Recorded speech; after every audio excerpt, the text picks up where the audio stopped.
munaasabaddan oo ahayd mid hanaankeeda agaasim aad u sareeya waxaa lagu soo bandhigayay kariimiyad dabiici ah oo sameeyay mid ka mid ah dhalinyarada ku nool magaalada Boorama. Munaasabaddan ayaa waxaa ka soo qayb galay mas'uuliyiin dhalinyaro haldoorka kala duwan ee ku nool Boorama. Ugu horeyn waxaa madasha ka hadlay Mucaad Xuseen Xasan oo ah wiilka soo bandhigay hal abuurkan isugu jira kariimiyo saliid iyo sidoo kale saamuun uu ka sameeyay dhirta dabiiciga waxaana uu sharaxay sida ugu suurta gashay sameynta alaabahani.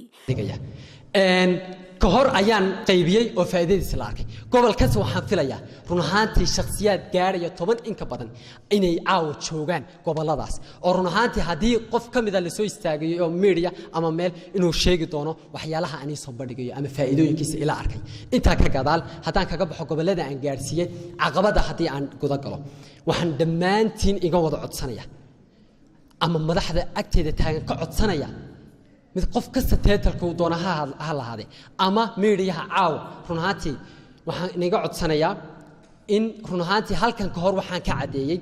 waxa garanaysa shakhsiyaad fara badan oo run ahaantii hadda aan garanayo waxaan ka codsaday gawaari ama gaadiid aan ku geeyo gobolada aan ku geeyo waxyaalaha aan soo saaro anigu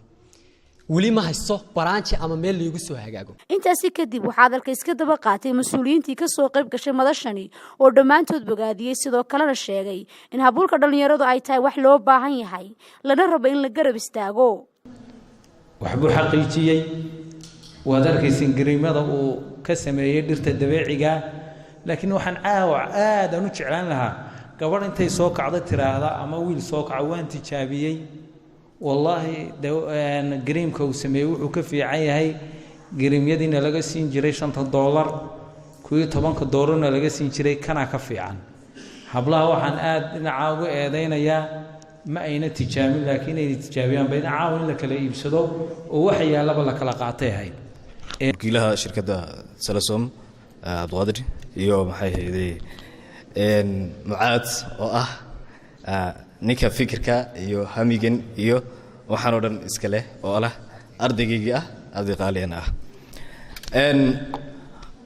inta kadib waxa weeyaan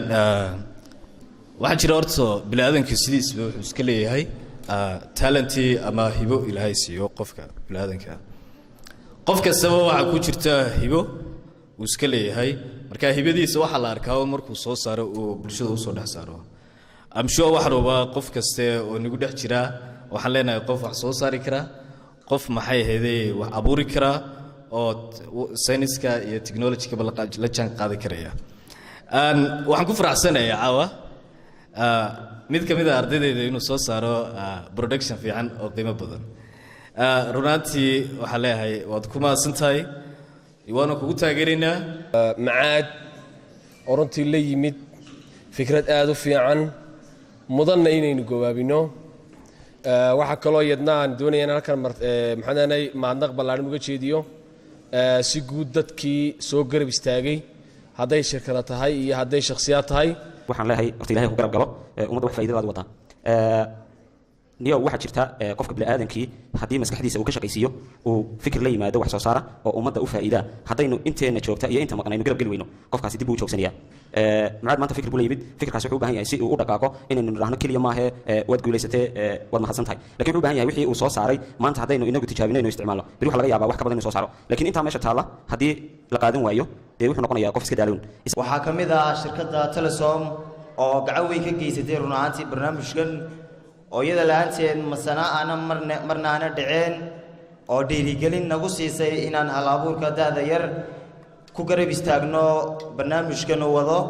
ugu dambeyntii waxa bulshadii ka soo qayb gashay madashani ay iibsadeen alaabihi halkaasi lagu soo bandhigay nasteexada uudiyad weyne Raya TV Boorama